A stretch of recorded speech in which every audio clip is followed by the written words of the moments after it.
We have with us a guest who has become quite well known over the last 1 year or so. He has been very, very vocal about his opinions. Some people say controversial opinions, but that's up to you, the viewer, to decide. So our guest today is none other than Mr. Vicky Dey, who is joining us over video chat. And I thought that, we would start our interactions, get to know him a little bit, and also put some hard questions before him. And welcome, Vicky. Welcome to this program. Yeah, thank you very much. First of all, Mr. Avner Pariat, thank you for providing this opportunity so that, I can clearly, you can say what I actually meant for the last 1 year. I'm thankful for you for providing this opportunity where the real message can be given to people. We ask people to send in their questions, or their remarks regarding, all these videos that have circulated. So I'm just going to straightforward ask you some questions. Like one person had asked us, said that, what is the source of this alleged anger or hatred towards Khasi people that you have shared in your videos? What is the source of it? Why do you speak like this? And so on. It's a very good question, and I'm glad that somebody asked me that question. Whoever that person is, I thank him for asking this question. Now, regarding the answer to this question, the first thing I would like everyone to know is first understand the thing here. I'm not a pro-Hindu. I'm not against Christianity, because when I was growing up, I went to the temple, I went to the church as well. I found no difference. I was accepted there, right? Now, I'm not against the Khasi.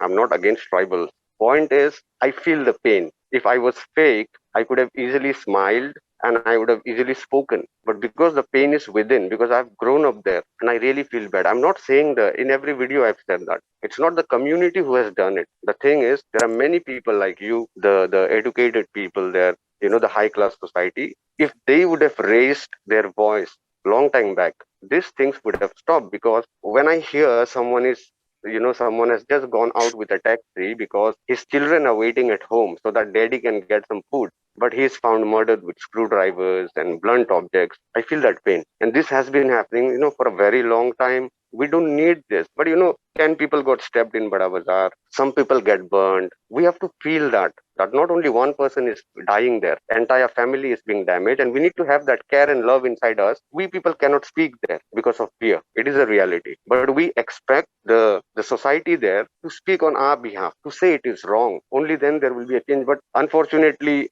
this never happened. And when I started talking, I was angry because it was not stopping. So many people dead. I understand. Even somebody comes inside my house, I would not like it. I would not like it, but I would tell him to leave, or there would be a way legally where I will make them leave rather than doing this sin. And this anger came out not because I hate someone. I have grown up with the Khasi people or the Garo people there. I love them, but I'm only against those who are doing it. And my anger is for only them, not for the community. I have a lot of respect for the Khasi people and the tribal people, but when you speak, I don't write anything, right? I don't make a script and speak. I just speak. That's why, you can see my aggression there, but it doesn't mean that, I hate my Khasi people. I met so many Khasi boys and girls all this while. I never speak to them outside because I know my limits. My fight is within the state, correct? And my fight is only against those people who are doing it. It has to change now because generation is changing and we all have to be in the same page. I just wanted one thing, the rule of law, it has to be maintained. It has to be maintained because if today Abner's friend is living in, say, Delhi, okay, you have a lot of friends in Delhi and you really don't like when they are getting killed, they are getting, for no reason, they are getting tortured. You will raise voice. You'll get angry. Yeah. Right. What I Yeah. did is I was not against the community. I was not against the people. I was really frustrated because every time they do a crime, they never get caught. How can Yeah. it be every time they are unidentified miscreants? Every time. Yeah. People who are locals there who should first come out, anything goes wrong, they must question, they must say this is wrong, so that the other community, they will have confidence. Okay, we are not alone. Okay, whatever happened, happened. But the people, they know it's wrong. And if this starts happening there, I'm telling you, Meghalaya can be one of the richest state in India. No one can beat in tourism there. Everyone will be rich. But I just want to be out of context on this. I don't know what the pressure groups are doing. I know whatever they are trying to do is they are trying to make sure the land the land is safe, their people are safe. I appreciate that. But when there is a law written in the constitution that there is a strict schedule, no one can buy land, number one. So no one can take your identity. Number two, you say people are coming inside, they are working there. Anyone who enters Meghalaya, they have to sleep somewhere, right? They have to reside somewhere. They have to get a certificate from Dorbar Shnong. So when they are asking for ILP, I never spoke about ILP in the last 1 year because I don't want to get into it. But I would just like to make it easy for everyone because even I don't support infiltration. I don't. I know what will happen in future.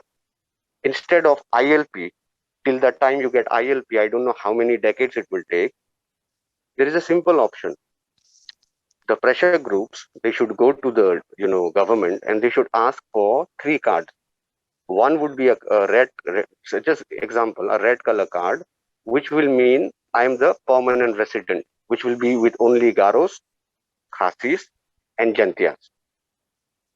The second card would be those who are permanent residents there, even they are non-Khasis or non-tribals, but we accepted them. Their population is less than 4, 5, 6%, and they have been residing here for ages, and I think they can stay here. 2 cards. The last card would be for the laborers, or for the contractors, or for the tourists who come in. If they have that card, that card will have an expiry date that you have come here for work 6 months. This is the expiry date in the card. If you want to extend it, your employer should go to the DC office and get it done. If we can get these 3 cards, the problem of ILP is in a way sorted out. What is interesting for me is the fact that because their labor is so cheap, a lot of people come in, and a lot of contractors also take them because they're cheaper than local labor. So, all these arguments about, trying to force people, I mean, of course, it has to happen at some level. We have to kind of protect local labor. But at the same time, we have to also be very sensitive to kind of economic forces also, because when something is cheaper, people are going to go for that, not for the more expensive thing. So, right. I mean, your idea is pretty good. I mean, also it needs to be further examined. I think one of the problems with any of these projects or these ideas is that nobody is doing any research. Nobody is thinking about them seriously. They just talk in the air. With one call, they don't understand what's happening. Their leader told them, get united. They get united. I really appreciate this unity. I would say I've been in entire India. I've seen everyone. I learned unity, from Meghalaya. I learned to fight for rights from the Khasi people only. I've seen how they are fighting for their rights. I've seen that. That's the reason I have that courage, which I got from, my fellow people there. I learned from them. I'm not ashamed to say that. But yes, I learned all from, my local people there. But if you are doing a wrong thing with this unity, the unity that, those organizations have there can do miracles within a year for entire population. Everyone will be rich, everyone can be sound, everyone can be happy. But it's going the other way around by most of them either drinking, stabbing someone, jobless, no work, and having a bad name. So your question that you asked me, who's responsible, you think? Not the community at all. It is those NGOs who have done this. They have destroyed the tourism industry of Meghalaya. They have completely destroyed it. I can tell them straight on their face. They have destroyed it. They have to change. They have to care for people. If I really ask you, during COVID-19, 80% of the tribal people, I would say, 80-90% are really poor. Go to the village area. So all the donations for the last 30 years that they take, all the donation, it's in hundreds of crores. Couldn't they go and provide medicine, blanket, rice bags, ration to those poor families in COVID-19? They didn't do that. But now maybe they have started. I'm very happy for that. So problem lies there. If you are fighting or representing your community, You have to work for them. Just by beating non-tribal or stopping them from working is not helping your people. So many people in Meghalaya or Northeast India, they love Jesus so much. They don't miss the Sunday Mass. They believe in the Lord and they go.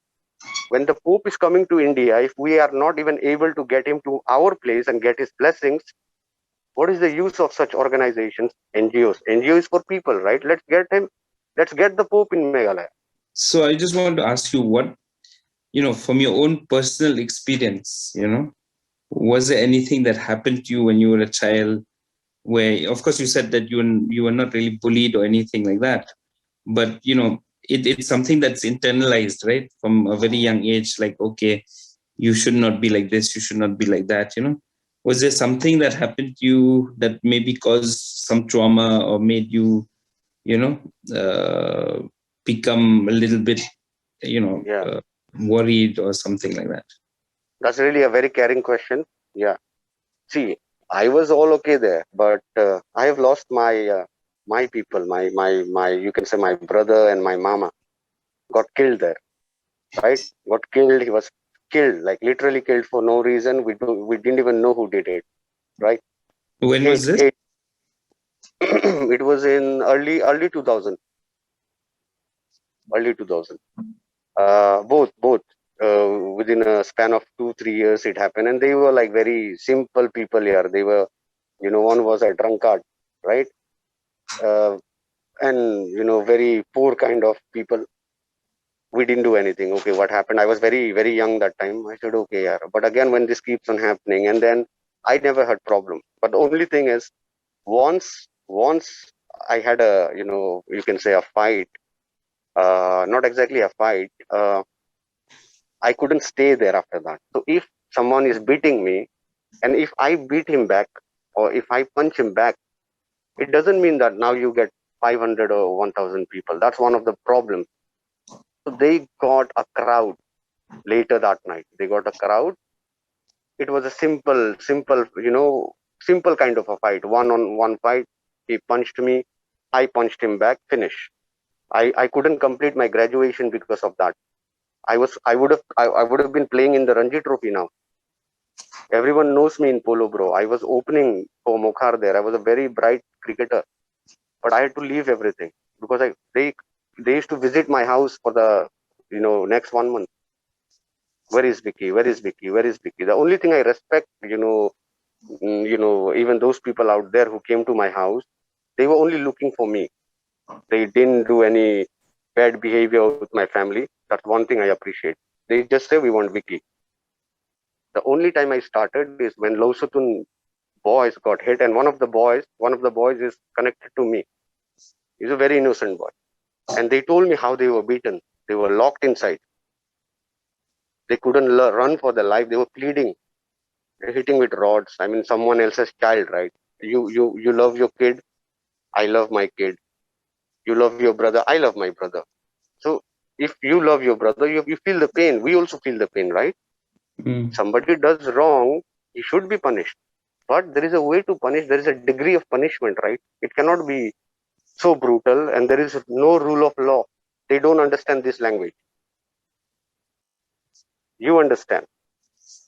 Educated people understand. But the one who can do this, they will never understand this polite language. No. This is the only way that I had to deal with them. I was not dealing with the people there. I was just dealing with those people because I know they are wrong. I know they will be in big problem for what they did. The Lord also will not spare them, right? Making others cry is not a good thing. Thank you, bro. You've been very kind, very nice, and because of you, I really apologize if I have hurted you, bro, for any reason. It was not intentional, right? That's yeah. I really love you all, guys. Whoever hates me, let them hate me. But I don't hate anyone except those who are doing this sin. Nothing else, bro. Mm. Okay. Thank you so much, Vicky. Good night. Have a good My night pleasure. and My pleasure. Good night, bro. Take care. good night.